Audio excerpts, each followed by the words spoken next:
Role of thumb یہ ہے کہ یہ جدوجہد شروع ہوتی ہے، اپنی اصلاح کی جدوجہد شروع ہوتی ہے پر کبھی ختم نہیں ہوتی. یہ رول آف تھم ہے. رول آف تھم وہ ہوتا ہے جو پکا رول نہیں ہوتا، بس گزارے کے لیے بنایا جاتا ہے کہ لگتا ہے ایسے ہوگا. رول آف تھم جیسے اگر کوئی بندہ نشہ کرتا ہو اور لوگ انگلیاں اٹھائیں تو اس کا مطلب ہے وہ ایڈکٹ ہے، یوزر نہیں ہے. یہ رول آف تھم ہے. تو رول آف تھم جو ہے وہ کیا ہے جی، کہ جدوجہد شروع ہوگی کبھی ختم نہیں ہوگی. لیکن یہ کوئی پکا رول نہیں ہے، سائنٹیفک رول نہیں ہے. آپ دیکھتے ہیں کہ بیچ میں ایک دو بندے ہیں، کبھی کسی دن دو، کسی دن ایک، کسی دن دو، کسی دن ایک، وہ اس بیریئر کو توڑ کے نکل جاتے ہیں، بیریئر کو کراس کر دیتے ہیں. بیریئر، اس بیریئر کو کراس کر دیتے ہیں، ان کی نشے کی طلب یکدم ختم ہو جاتی ہے اور وہ ٹھنڈے ٹھار ہو جاتے ہیں اور بہترین ہو جاتے ہیں. اور اس کی نشانی یہ ہوتی ہے کہ جب وہ چلتے ہوئے آپ کے پاس یا میرے پاس آتے ہیں تو دل خوش ہو جاتا ہے. بس یہ سمجھیں کہ سمپل رول ہے، یہ بھی رول آف تھم ہے. رول آف تھم وہی ہوتا ہے کہ جڑا گزارے لیے بنایا جائے، پکا رول نہیں ہوتا. لیکن اگر کوئی بندہ جو کہ نشے کا مریض ہے چلتا ہوا آپ کی طرف آتا ہے اور آپ کو اچھا لگتا ہے، آپ کو بے چینی نہیں ہوتی اور آپ کہتے ٹھیک ہے آؤ بیٹھو، ٹھیک، آپ کو بے چینی نہیں ہوتی، تو اس کا مطلب ہے کہ وہ بہتر ہو گیا ہوا. کوئی نہیں کہتا کہ ڈائبٹیز کا علاج شروع ہوتا ہے ختم نہیں ہوتا، کوئی نہیں کہتا، یہ بھی نہیں کہتا. آپ میں سے کسی کو تجربہ ہے کہ کسی ڈاکٹر نے کہا ہو کہ یہ چلتا رہے گا؟ ڈائبٹیز کے بارے میں لوگوں کو خود ہی کھپ کھپ کے پتہ چل گیا ہے کہ یہ چلتا رہتا ہے علاج. بلڈ پریشر اور دل کی بیماری میں بھی کوئی نہیں کہتا. اگر کسی کو دل کے اندر سٹنٹ پڑے تو ڈاکٹر اس کو کہتا ہے کہ آپ کا دل نیا ہو گیا ہے، کہتا ہے ان بھول جاؤ سب کچھ. کیا مجھے بتائیں کہ جو دل میں سٹنٹ پڑتا ہے تو جو پیچھے سسٹم ہے جس کی وجہ سے سٹنٹ ڈالنا پڑا، اس سسٹم کو کچھ کرنے کی ضرورت ہے کہ نہیں؟ اسی طرح جب ہمارے پاس پیشنٹس آتے ہیں وہ موڈ اور مزاج کے ہاتھوں پریشانیوں کا شکار ہوتے ہیں، والدین ان کو پش کر رہے ہوتے ہیں کہ پڑھو پڑھو پڑھو، اور اس کے سوا کوئی چارہ نہیں ہوتا کہ وہ کوشش کریں پڑھنے کی، کیونکہ ان کو کوئی ایکسیپٹ نہیں کرتا، دے آر ناٹ انکلوڈیڈ. اگر کوئی بچہ شروع میں ہی کہہ دے کہ میں نے نہیں پڑھنا تو ہی ول بی ایکسکلوڈیڈ دوسرے بچوں سے اور معاشرے سے. لہذا وہ ایک پریٹینڈ کرتا رہتا ہے کہ میں اسٹوڈنٹ ہوں. تعلیم کتنی بھی زبردست چیز ہو، کتنی بھی زبردست نعمت ہو، اگر گھر میں لڑائی فساد کا باعث بنتی ہے پھر نہیں. نقطہ آپ سمجھ گئے کہ کوئی چیز کتنی بھی ویلیویبل ہو،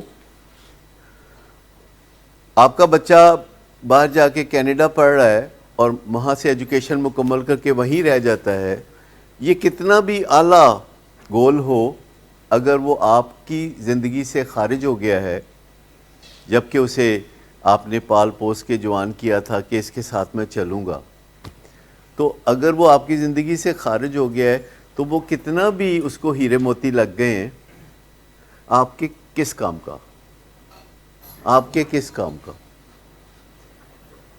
اور اگر وہ آپ سے محروم ہو گیا تو اس کے کس کام کا؟ یعنی ہیومن بینگ ایک سوشل اینیمل ہیں اور یہ ایک دوسرے کے بغیر، رشتے ناتوں کے بغیر نہیں رہ سکتے. جانوروں میں بھی تھوڑا تھوڑا انسٹنکٹ ہوتا ہے، جانوروں میں بھی.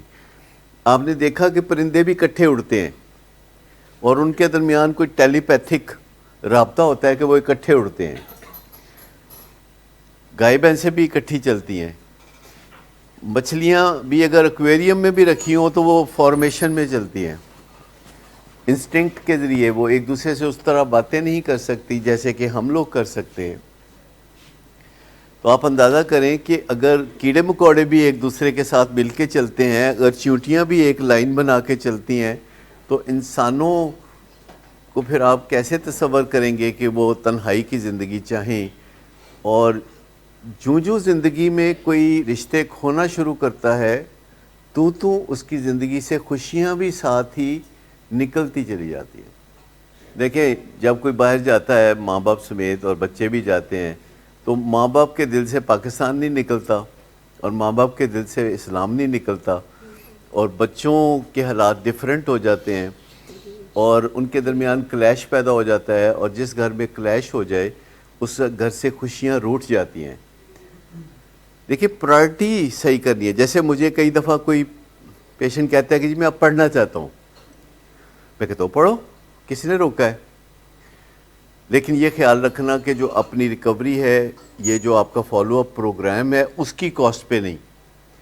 کہتا نہیں بالکل نہیں, وہ میں کروں گا صحیح. آپ تیسرے دن آ کے کہتا ہے کہ وہ مجھے کچھ چھٹیاں چاہیے, میں نے جو انٹری ٹیسٹ دینا ہے یونیورسٹی میں داخلے کے لیے, جو انٹری ٹیسٹ دینا ہے تو اس کے لیے مجھے کچھ چھٹیاں دے دے فالو اپ سے. میں کہتا ہوں یہ تو پیکیج میں شامل نہیں تھا, یہ تو طے نہیں تھا. آپ کا یہ کہنا ظاہر کرتا ہے کہ آپ کے نزدیک پرائرٹی نمبر 1 ایجوکیشن ہے اور میں بھی پرائرٹی نمبر 2 جو ہے وہ ریکوری ہے. مجھے بتائیں کہ اس سے کیا فرق پڑے گا اگر پرائرٹی نمبر 1 ایجوکیشن ہے اور پرائرٹی نمبر 2 ریکوری ہے؟ دونوں میں سے کوئی چیز, کیونکہ ہمارا جو دماغ ہے نا وہ پرائرٹیز پہ بہت کام کرتا ہے. کل ایک خاتون آئی ہوئی تھی مشورہ کرنے, مشورہ بنیادی طور پر میں شمائلہ سے کرنے آئی ہوئی تھی, تو میرا بیچ میں 15 منٹ کا ایک ان پٹ چاہیے تھا. اور ان کا جو دماغ ہے وہ او سی ڈی کی بیماری میں مبتلا تھا, اور او سی ڈی کی بیماری میں جو ان کا مسئلہ تھا وہ تھا ہاتھ دھونے ہیں, صفائی ستھرائی پہ لگے رہنے, اور اس بارے میں منصوبے بناتے رہنے. اور سسرال میں رہتے ہوئے اگر کوئی رشتہ دار آ جائے یا ساس آ جائے یا ننند آ جائے تو اس کو بہت برا لگتا تھا کہ دیکھو میں اتنے اچھے گورکھ دندے میں پھنسی ہوئی ہوں تو یہ بیچ میں آ کے پوچھ رہی ہے کہ تمہارا کیا حال ہے. تو میں نے اسے بتایا, میں نے کہا دیکھو تمہاری پرائرٹی نمبر 1 یہ ہے کہ یہ جو صفائی ستھرائی کا جو منصوبہ ہے بین الاقوامی, آپ نے اس پہ فوکس کرنا ہے اور آپ نے اس کے بارے میں سوچ بچار کرنی ہے. اور آپ کے دماغ میں ہر وقت یہ مقدمہ چل رہا ہے جس میں آپ وکیل استغاثہ بھی ہیں, آپ وکیل صفائی بھی ہیں, آپ جج بھی ہیں. When you are so busy in 3 roles and suddenly آپ کی ننند آ جاتی ہے اور کہتی ہے کہ بھابھی کیا حال ہے,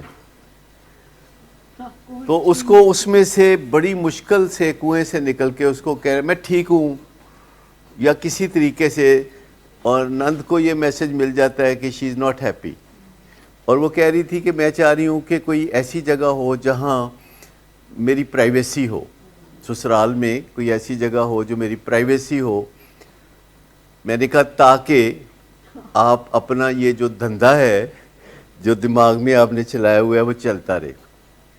تو میں نے کہا کہ یہ آپ کی پرائرٹی نمبر 1 ہے او سی ڈی, صفائی ستھرائی, یا کوئی وہم یا کوئی وسوسہ یا کوئی انسیکیورٹی یا کوئی معاملہ جس کے اوپر آپ ہر وقت سوچتے رہنا چاہتے ہیں. But there are things that you need to do at that point in time. کچھ چیزیں ہیں جو کہ ارجنٹ ہیں, کچھ چیزیں ہیں جو کہ ارجنٹ ہیں جو آپ کی توجہ مانگ رہی ہیں. کسی کو ملنا ہے, ڈیوٹی پہ جانا ہے, ڈیوٹی سے آنا ہے, لیکن وہ دماغ کا گورکھ دندہ کہتے ہیں بس تھوڑی کی دیر میں مقدمہ جو ہے وہ اپنے فطری انجام کو پہنچ جائے گا اور جج صاحب فیصلہ سنا دیں گے اور اس کے بعد پھر دیکھیں گے دوسری طرف توجہ کریں.